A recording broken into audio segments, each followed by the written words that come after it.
FIFA বিশ্বকাপের প্রথম সেমিফাইনালে মুখোমুখি হচ্ছে ইউরোপের দুই পরাশক্তি ফ্রান্স এবং স্পেন। বাংলাদেশ সময় মঙ্গলবার দিবাগত রাত 1টায় ডালাসের স্টেডিয়ামে শুরু হবে এই হাই ভোল্টেজ ম্যাচটি। পরিসংখ্যান ভিত্তিক বিশ্লেষক প্রতিষ্ঠান অপারেট সুপার কম্পিউটার ম্যাচের পূর্বাভাসে জানিয়েছে, এই ম্যাচে ফ্রান্সের জয়ের সম্ভাবনা 43.9%, যেখানে স্পেনের জয়ের সম্ভাবনা 29%। ম্যাচ অতিরিক্ত সময়ে যাওয়ার সম্ভাবনা 27.1%, আর ফ্রান্সের ফাইনাল ওঠার সম্ভাবনা 57.1%। এছাড়া বিশ্বকাপ জয়ের সম্ভাবনা ফ্রান্সের 34.6 এবং স্পেনের 23.8%।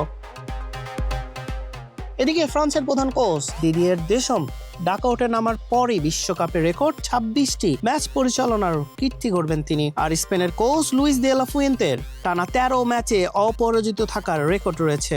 কোয়ার্টার ফাইনালে মরক্কোকে 2-0 গোলে হারানো ফ্রান্স সেমিতে জিতলে টানা 7 ম্যাচ জয়ের বিরল কীর্তি করবেন, যা ইউরোপের দল হিসেবে এর আগে 1934 এবং 1938 বিশ্বকাপে ইতালি করেছিল।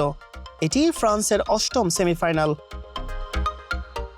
এর আগে 4টি বিশ্বকাপ সেমিফাইনালে জিতেছে ফ্রান্স। জার্মানি এবং ব্রাজিলের পর টানা 3 বিশ্বকাপে ফাইনালে ওঠার কীর্তি গড়ার সুযোগও রয়েছে ফরাসিদের সামনে। কোয়ার্টার ফাইনালে গোড়ালিতে চোট পেলেও সেমিফাইনালে কিলিয়ান এমবাপ্পের খেলার সম্ভাবনা রয়েছে। টুর্নামেন্টে 8 গোল করে তিনি লিওনেল মেসির সাথে যৌথভাবে শীর্ষে রয়েছেন। নকআউট পর্বে বিশ্বকাপ ইতিহাসে সর্বোচ্চ 12টি গোল করেছেন তিনি। 2018 সালের পর বড় টুর্নামেন্টে 27টি ম্যাচ খেলে মাত্র 1টিতে হেরেছে স্পেন।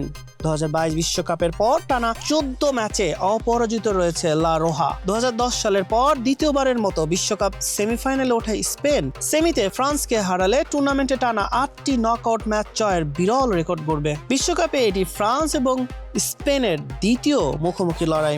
এর আগে 2006 সালের বিশ্বকাপে ফ্রান্স 3-1 ব্যবধানে জিতেছিল।